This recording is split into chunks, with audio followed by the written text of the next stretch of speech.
everyone. This is a technical walkthrough call with Will from Anvil team, and we're here today covering the second audit competition with Anvil team, which focuses on the contract letters of credit. The competition is currently live on our website, and it's going to be live for 7 more days, at least at the moment of this recording, almost 8 days. It will be live till November 22nd. Yes, started on November 11th, live till November 22nd. Requires QIC, so everyone who is going to participate here will need to submit some legal documents, which I mentioned on the page of the competition.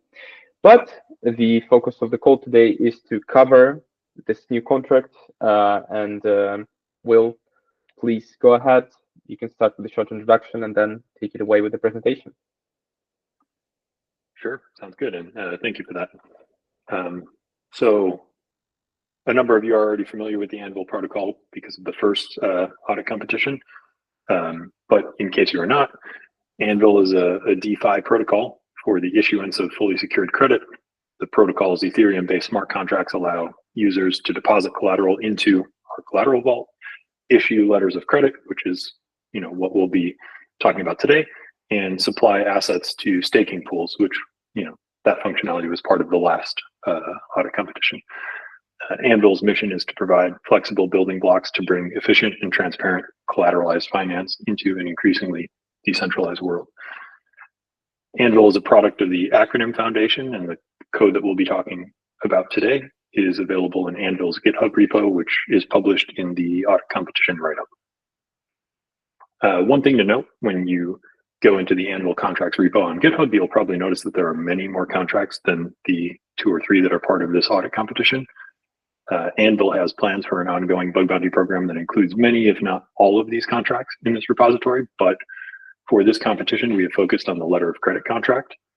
And then, though they are not the main focus of this audit competition, any valid bugs that are found in the collateral vault or the PIF price oracle contracts are also valid, as issues with either of those contracts have large implications for our letter of credit contract.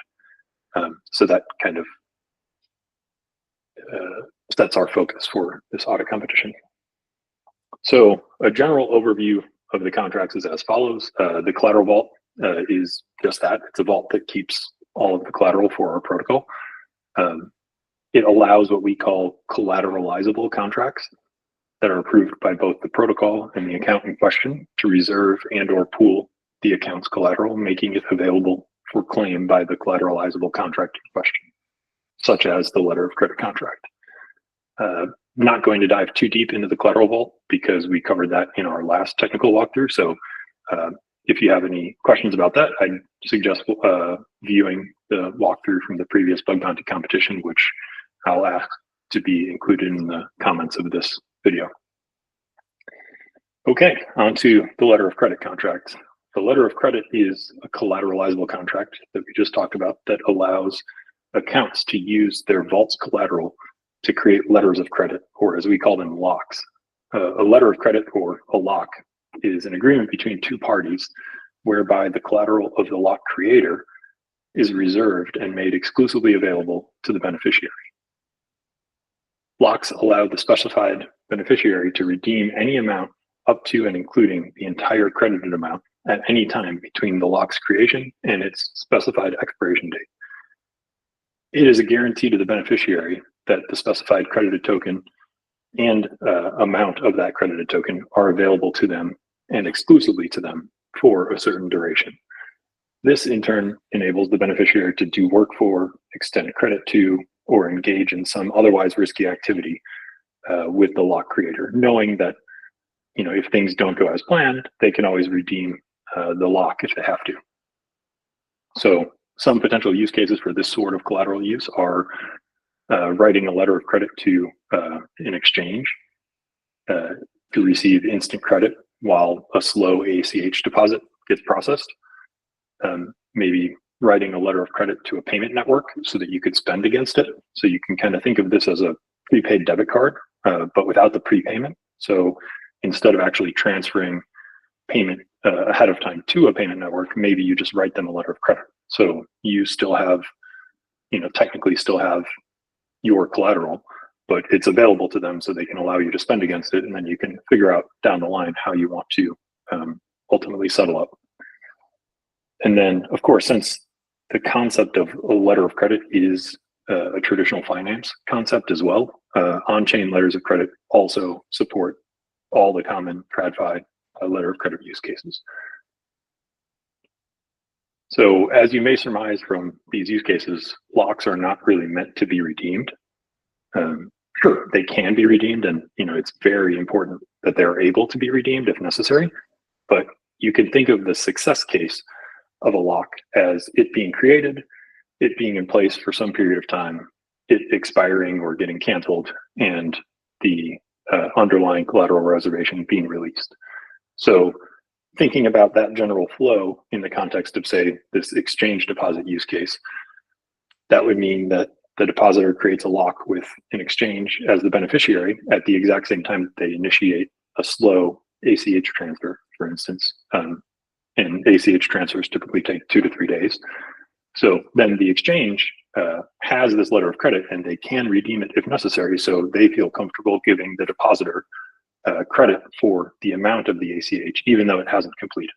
So the depositor instantly gets that credit in their exchange account, and they can trade as a result of it. And then a few days later, the ACH completes. So the exchange has the money that they've now credited the user with, and they can release, they can cancel the lock or let it expire. And the exchange was covered the entire time by the lock in case the ACH failed or some other action happened whereby they didn't get the funds that they expected. So they aren't assuming any risk, and the depositor gets the credit immediately, and no collateral actually exchanged hands. So the source of nearly all complexity within the letter of credit contract is the fact that a lock may be created for a specified credited token and amount while it's backed by a separate collateral token. So the protocol defines an incentive system that manages the solvency of these sort of locks by setting a collateral to credited token exchange rate threshold. And once that threshold is reached, it allows locks to be liquidated, meaning that the lock collateral is sold in exchange for the full credited token amount, so that there is no risk that the lock is insolvent. And liquidators, the people who actually monitor these locks and make sure that they are not risky and liquidate them if they are incentivized by a fee that gets paid out of the collateral of the lock creator. So it is very much in the interest of the lock creator to make sure that their lock is not at risk of liquidation, because then they'll have to deal with the collateral vault withdrawal fee, the liquidator incentive, and any any issues with the exchange rate as well. So market risk being managed by the protocol necessitates the use of price oracle, as you might assume there. So Anvil also uses a contract that we call the Pith price oracle contract. So importantly, Pith is a set of Ethereum-based smart contracts and an off-chain network that accomplishes the concept of a price oracle. And they have their own on-chain oracle contract, but we have our own Pith price oracle that is an adapter to fetch data from that oracle contract and make it into the format that we want to consume it inside our letter of credit contract. So to explain the reasoning behind that, I think I'll share my screen here.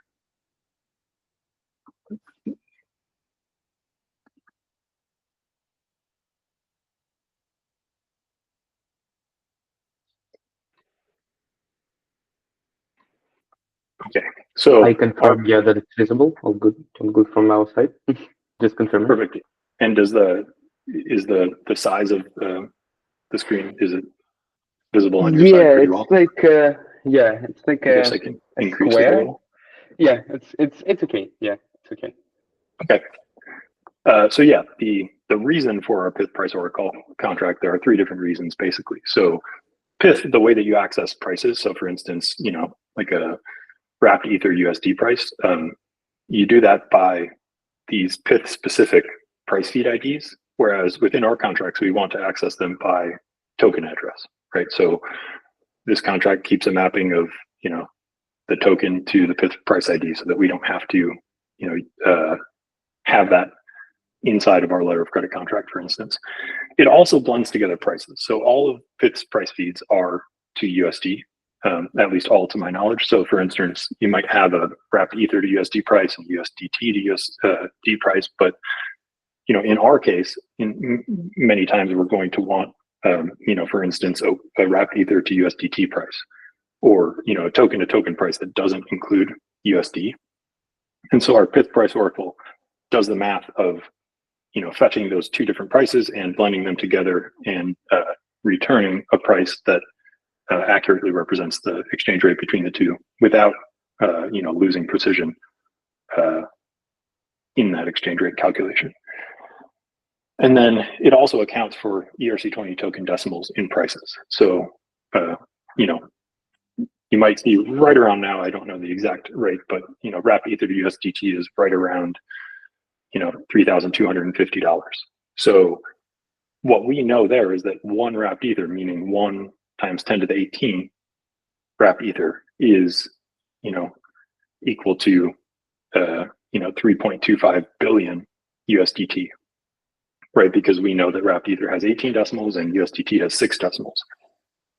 But that's something that we know, but our contracts don't necessarily know. So they're going to have to fetch the decimals for a specific token and do this complex math in order to determine, what is 1 unit of wrapped Ether in terms of 1 unit of USDT, or how many units of USDT are 1 unit of wrapped Ether. So instead of all of the different contracts that use the PIF price oracle having to do this math, we just bake that into our price. So for instance, the prices that are returned are, what are the most granular units? So in this case, Wei, how much is 1 Wei of wrapped Ether in USDT? So when it would have been 3,250, we instead understand that there's, 1 e to the 18 units is equal to 3.25 billion. And we do the math here to say that 1 Wei of wrapped Ether is worth 3.25 times 10 to the negative 9 USDT units. So that's what gets returned as our price. So this is an example of what a price might look like. This might be more zeros here and then more, decimal places or something like that. But you get the point that the price that's returned fully accounts for the fact that these tokens might have different decimals, and we don't need to worry about that when we consume them. Okay. So diving deeper into some of the critical functionality of the letter of credit contract.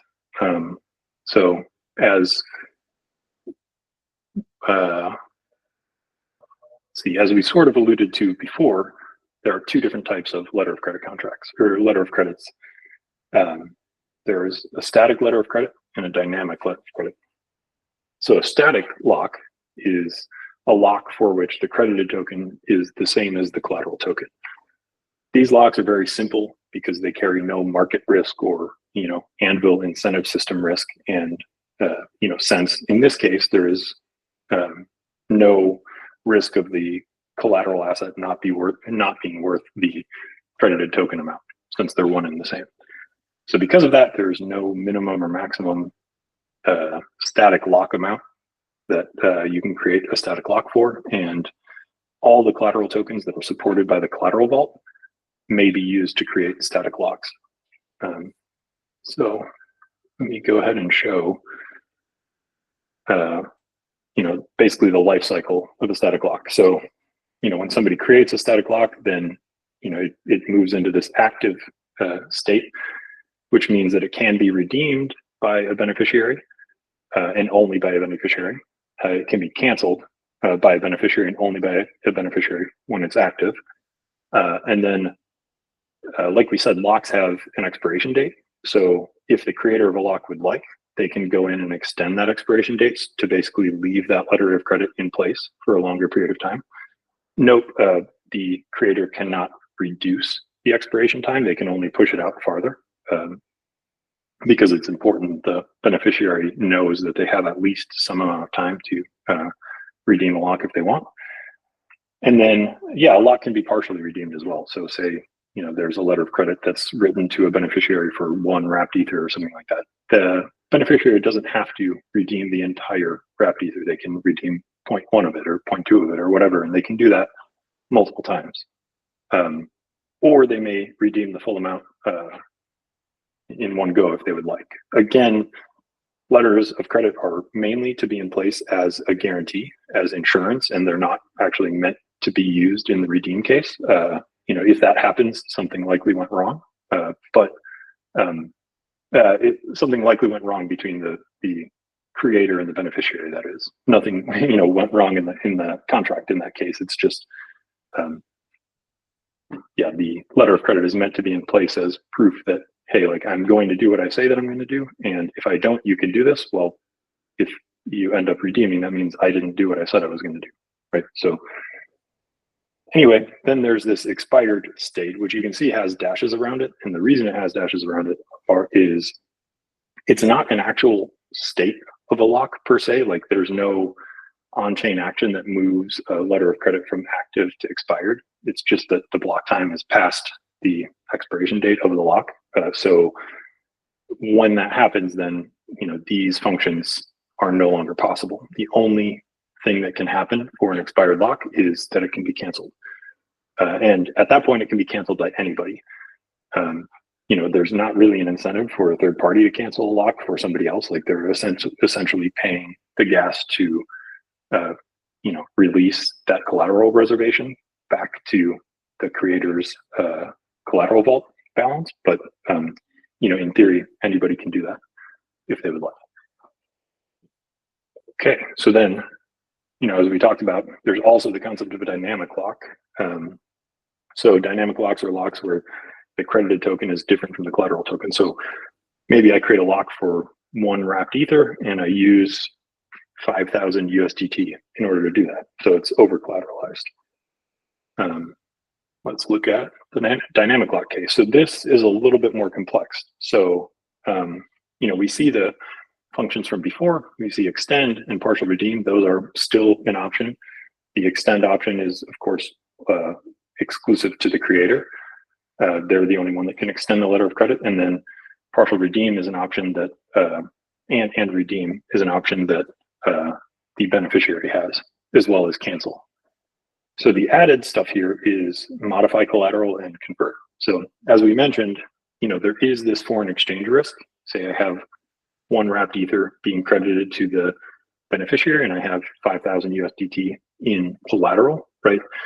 That only works because right now the exchange rate is roughly 3,250 USDT per wrapped ether, right? If that starts moving, then it's possible that if I'm the one who wrote the letter of credit, I'm the creator, it's possible that my collateral starts, moving towards being at risk, where it's no longer able to fully back the credited token amount. And that makes it so that well before it would become insolvent, the protocol will allow it to be liquidated.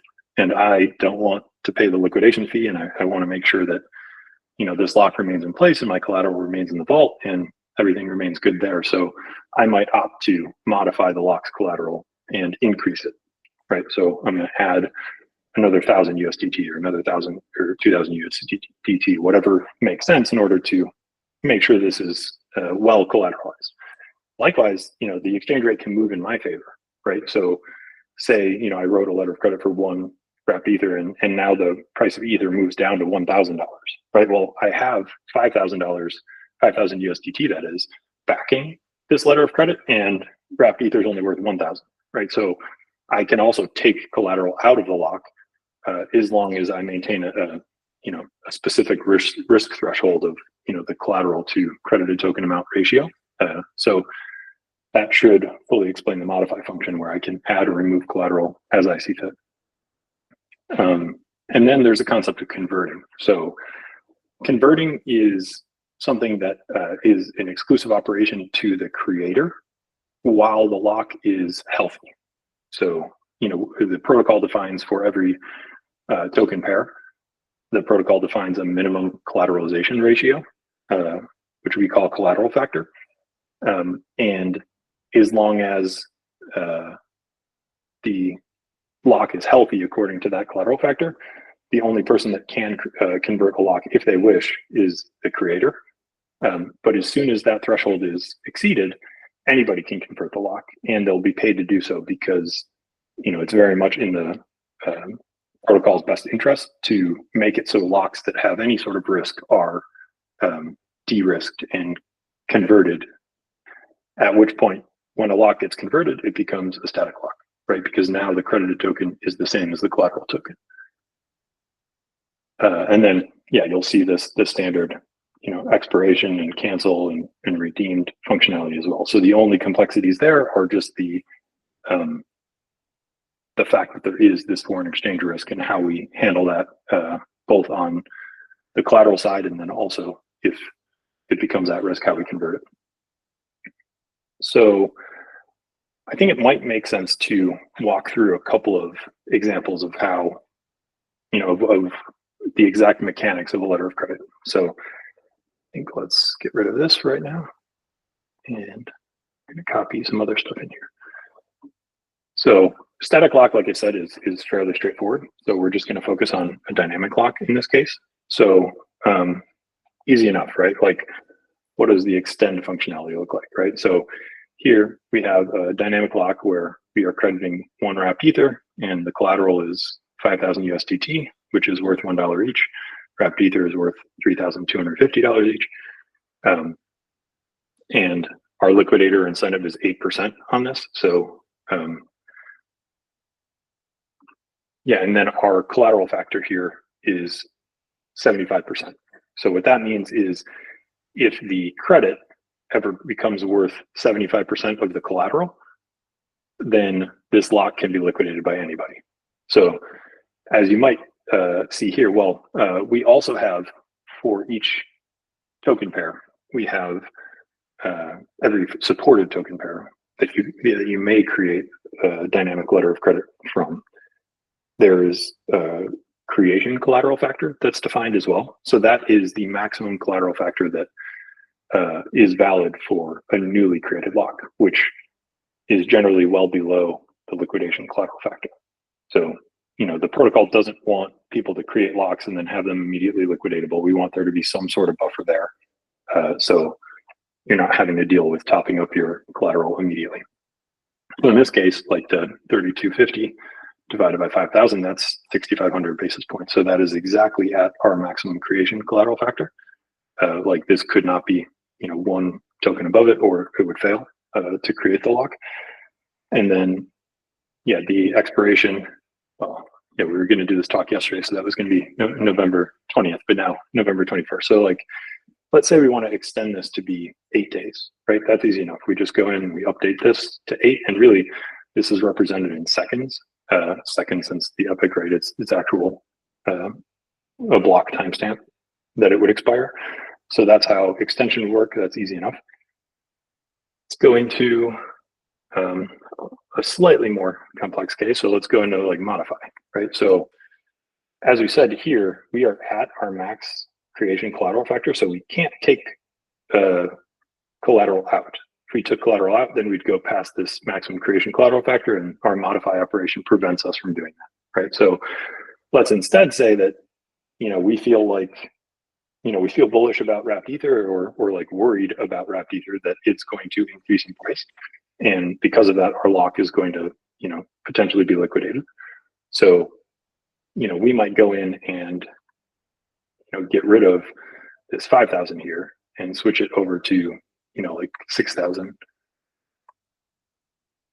USDT, right? And so then, this calculation here becomes, 6,000, which means that our actual current collateral factor is something in the area of, let's see, like 5,400 basis points, so to speak. So now, as you can see, the delta between 5,400 and 7,500 is quite a bit larger. So we now have more buffer, right? So what we did here is we modified plus 1,000 USDT collateral. Great. So that's easy enough. That's pretty straightforward. So now let's go through like the redeem lock scenario.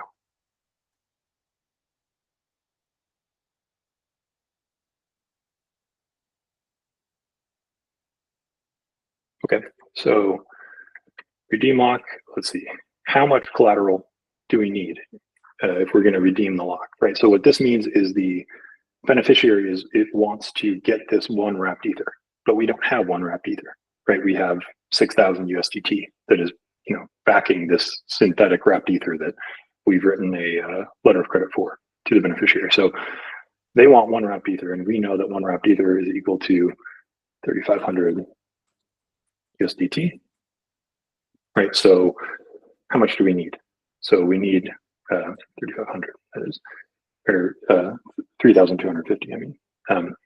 So we know that we need this much, but now we also need to account for fees, right? So liquidator fee is, 8% of that amount, which is going to equal, it's going to put us up to like 3,510. And now we also know that the vault withdrawal fee is, at the moment, it's half a basis point. So it's 0.5%. So, including that, now we're at, 3,527.55 or something. And USDT has, USDT has 6 decimal places, so the 0.55 is fine. So now what is the result of the act of redeeming this lock? So some liquidator is going to come in, some specified liquidator is going to come in and liquidate this lock. So what's going to happen is we are going to claim the letter of credit contract that is going to claim this amount, this 3,510 USDT from the collateral vault. And in doing so, there's this withdrawal fee that gets paid.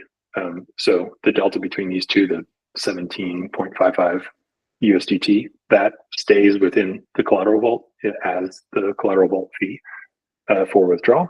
And this full amount gets sent to the liquidator. And then the liquidator in turn, sends us. So let's go with that goes to liquidator. And then there's the expectation that liquidator sends 1 week to the lock contract, right? And then, which the lock contract sends that to the beneficiary. And then what do we have left? We have, 6,000 minus 3,527.55, which is going to be 2472.45, gets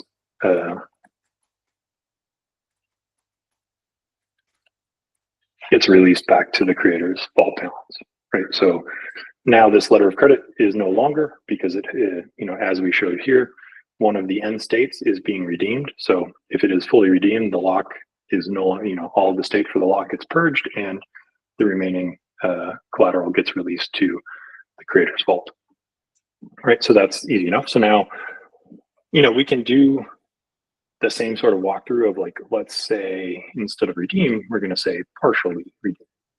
So what does that look like? So now let's pretend that instead the beneficiary wanted 0.1 wrapped ether, right? So all that does is move everything over by 1 decimal place here, because 1/10 of it is actually going to get withdrawn. So we are going to send, this amount to the liquidator. We send 0.1 wrapped ether of the lock to the beneficiary. And now, importantly, this line right here goes away, because since we only partially redeemed it, and this is a partial redeemment in the case that the beneficiary says, I would like to leave the lock in place. I would only like to take some of it, but leave the rest of it available for my claim in the future. Like, what is going to end up happening is, of course, the remainder is going to be left here. So we have that 0.9, we have, the delta here, is going to be updated as the collateral. So, we took away this amount of collateral, so now it's 6,000 minus the 352 amount is there.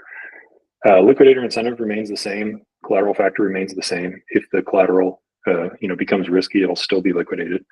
Expiration remains the same. So all of that remains the same. Interestingly enough, in this case, I think the current collateral factor now moves down to about 5,100 basis points. So the act of partially redeeming it actually makes the collateral factor more healthy rather than less healthy. So yeah. Now we can also think through the concept of converting a lock, right? So if instead we were, let's go back and undo all these changes and go back to the redeem case. So if we are redeeming a lock, the same sort of thing happens here, except for this one wrapped ether, instead of sending it to the beneficiary, it just remains in the lock contract associated with this lock, right? And then nothing, of course, is released to the creator's balance. And then up here, the collateral and credit becomes the same. So now we have one wrapped ether of credit. We have one wrapped ether of collateral, right? And so then none of this stuff matters anymore. The liquidator incentive or the liquidation collateral factor or any of that, because we have no foreign exchange risk anymore. It's fully backed. So that's what conversion would look like. And importantly, like we said, this is the only case in which collateral will be in the letter of credit contract to back a lock. If there was a dynamic lock that was created and then it was converted to be a static lock. So in this case, when we go, if it gets redeemed, that's easy enough. It just gets sent from the letter of credit contract since it exists within the letter of credit contract. But if it gets canceled, that amount just gets sent directly back to the beneficiary. Or if it gets canceled, that amount gets sent directly back to the creator, that is.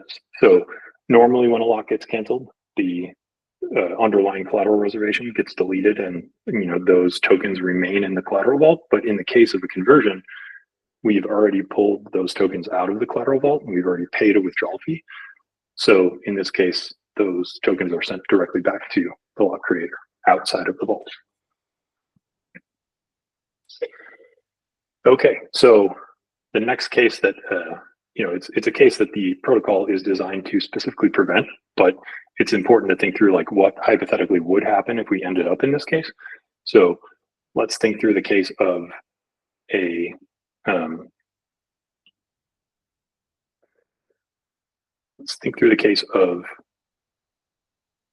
lock being insolvent, right? So let's say somehow the market moved extremely quickly, or some liquidator wasn't properly incentivized to act, or whatever the case happens, that our lock is no longer solvent. So let's say the price of wrapped ether in this case, this now gets updated to where the price of wrapped ether is going through the roof here, and it's now 4,950 USD. I'm not sure why this is formatting that way. Let's just leave it this way. Okay. So now it's 4,950, right? So, and this, again, our collateral is 6,000, or no, let's go back to the case where this is 5,000, right? So now we have 5,000 of collateral and almost 5,000 of our credited asset. So like you might think, hey, that doesn't sound insolvent to me, but when you factor in the liquidation incentive, like what it would cost to actually liquidate the collateral and turn it into the credited asset, and then also when you factor in the vault's fee to withdraw the collateral, you'll see very quickly that it is insolvent. So let's go through that math here and see exactly what would happen in this case. So again, this is not a case that should happen, but it's a case that we theoretically have to cover. So this is what our max creation collateral factor was, and this is what it was before. But now we know that it's actually 4,950, right? So that actually gives us like 9,900 basis point collateral factor. So let's see, what is our collateral to liquidate at this point? The answer is as much as possible, right? We need as much of that collateral as possible. So we're going to liquidate 5,000 USDT.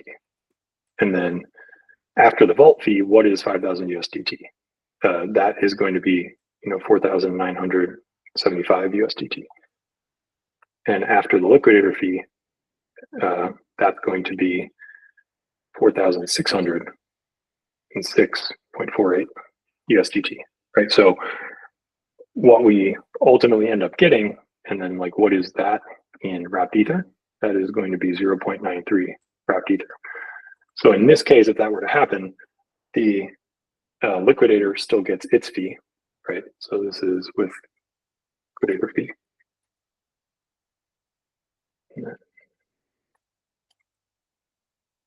And this is with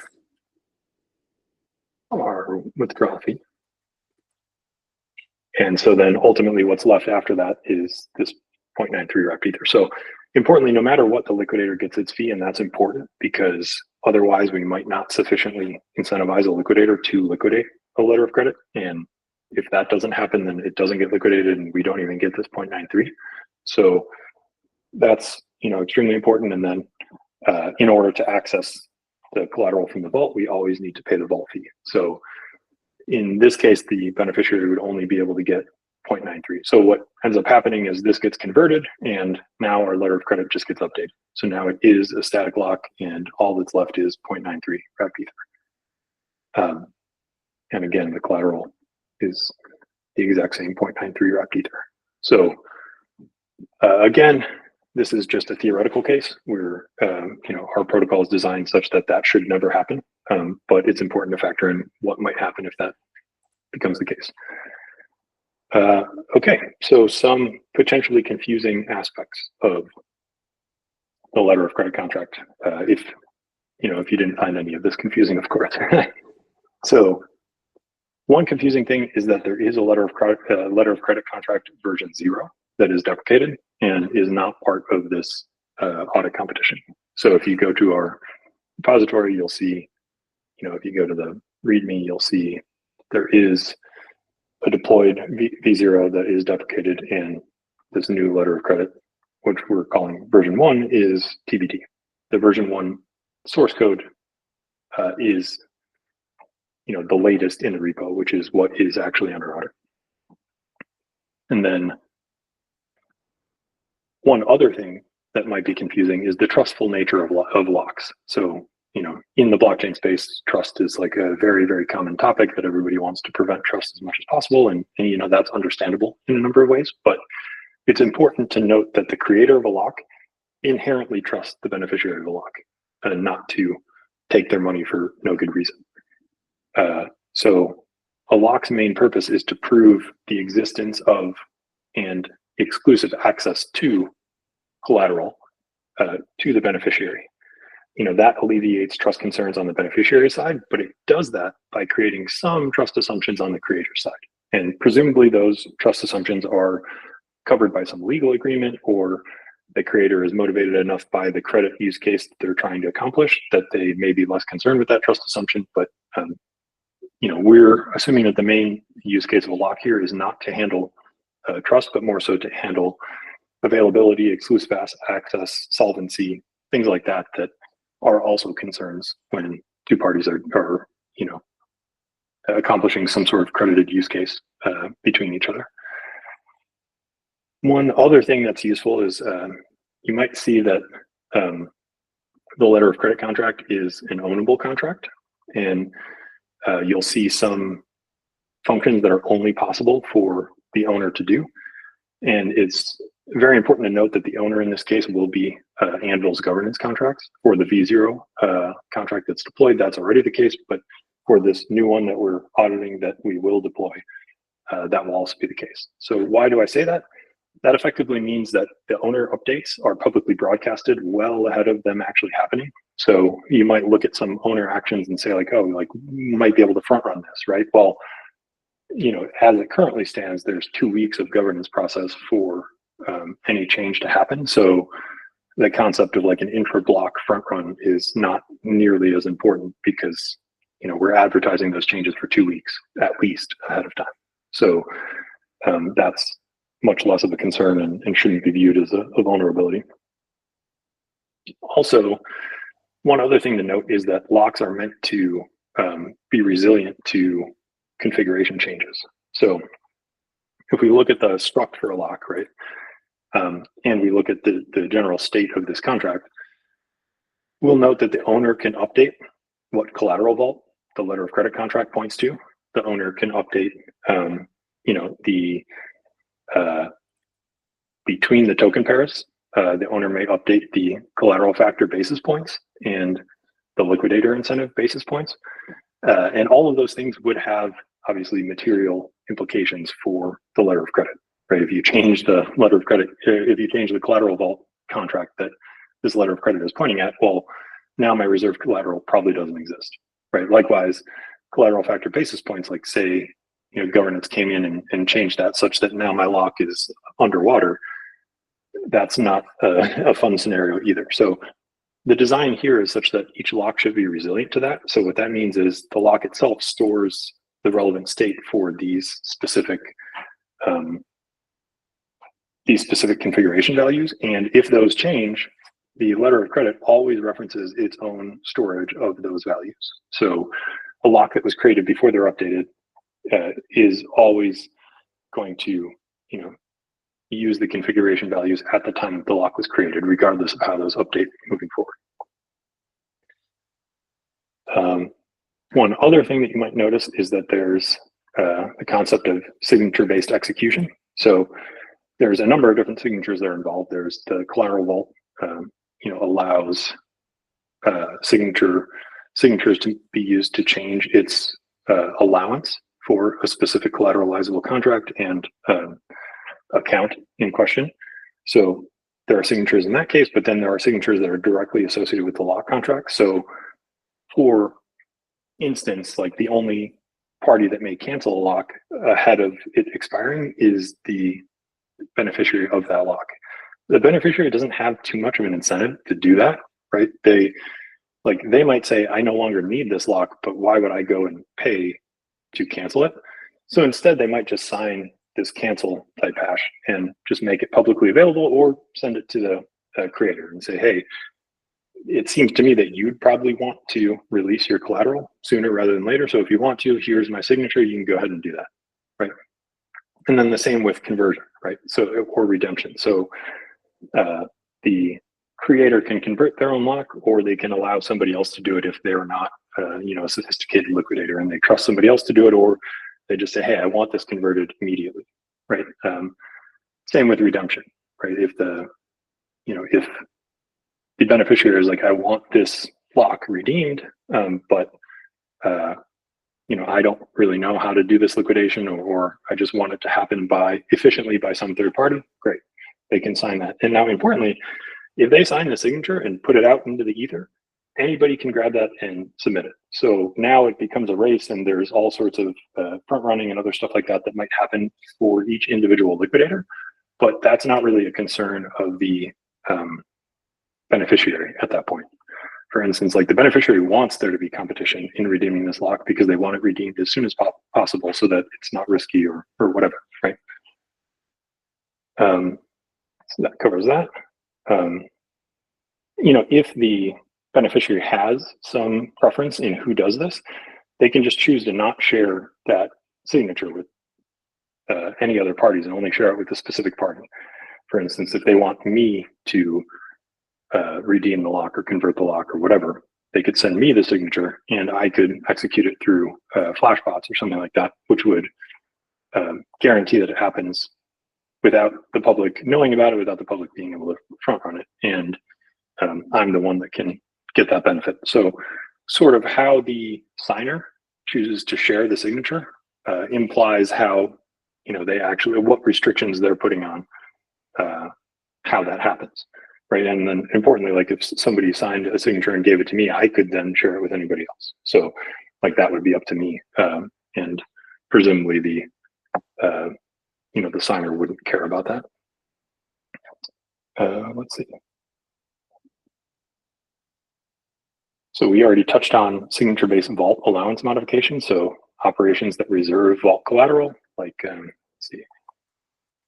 So create static lock, takes in a collateralizable allowance signature, and likewise create dynamic lock, which is right above it, takes in this collateralizable allowance signature. And the use case of that is, let's say that I want to create a lock and I have a balance within my collateral vault, but I have not yet granted the letter of credit contract an allowance for the amount that I wish to actually reserve.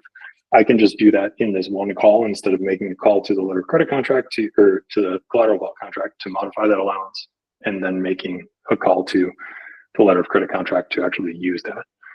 Let's see. One useful thing to note here is that the front running of these signatures is deemed out of scope for this specific competition. So for instance, somebody could see that I'm trying to create a dynamic lock, monitor that specific block in the mempool, or monitor that transaction in the mempool, find my signature, grab it, submit a transaction that's priced slightly higher than mine to go and use that collateralizable allowance signature such that my create dynamic lock call now fails, right? That signature is already used. I already have an allowance, and this operation would fail. In that case, I just resubmit it without the signature because it's already modified, and we're not concerned with that specific attack vector, right? It doesn't really hurt the creator very much in that it saves them the gas of actually having to do that call, and it's not a profitable thing for an attacker to do. So we're not as concerned with that. The last thing that might be confusing is price oracle prices. So I think we already talked about this, but our price oracle does some, as you dive into this code, you'll see it does some very complex math to return prices that account for tokens decimals. So that might be confusing if you're expecting this price to not account for decimals. And you'll see a nice little write-up here of exactly how this math works with a couple of different examples, and showing how precision works and how that's factored in. And hopefully that is all easy to consume if you'd like to go through and check that math and make sure it works. Let's see.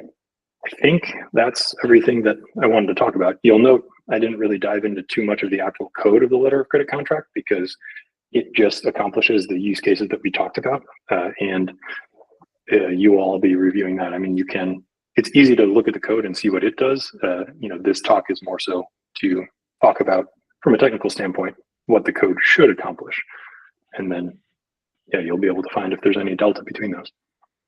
From my non-technical point of view, Will, I think you covered basically everything. Wonderful talk. Thank you so much. So I think there's so many valuable information.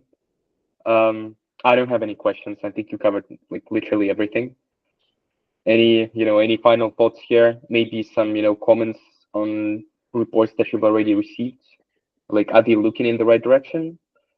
Are they not? Yeah, I think people in general are looking in the right direction. I will say, our last audit competition was our first one, and so obviously, writing a contract for an audit competition is almost as security focused as writing a smart contract itself, to where it's do we create an audit for our audit contract? So you'll notice in this audit competition that we were a little bit more careful to spell out the exact cases that we're looking to cover. And so the main thing that I would say is really try to review that audit competition page to save yourself some time, because we've had some reports of stuff that's covered in that write-up that is out of scope. Mm-hmm. And yeah, we don't want to waste anybody's time, and importantly, we want people to spend their time working on stuff like that we're hoping to find if there are issues, and if there are issues, if there are bugs, we want those to be of value to us and for security researchers to be paid for them. So yeah, nobody wins if you start working on something that's out of scope. So please make note of what that scope is. Makes total sense. Other than that, I would just say, thank you to all the security researchers that participated in our last audit competition, and thank you in advance to everybody who's participating in this one. Your input is really valuable. I know that pretty soon here we'll share the results of our first audit competition, but from our standpoint, yeah, all of the input from all of you has been extremely worthwhile, and we are very appreciative. Wonderful. That's amazing feedback, Will. And also some final words for security researchers. This second audit competition is running under the primacy of rules, as Will has correctly mentioned. In other words, this means that only the reports that are only the assets that I mentioned on the audit competition page are in scope. So please don't focus on other assets. Those reports will be closed as out of scope. So only three assets, letters of credit, I think collateral vault, and then something else. Those are in scope. That being said, Will, thank you so much for the presentation. And I think we can only wish good luck to security researchers for 8 more days, or less if you're watching this later. Your fault. Thank you. Sounds good. Thank you.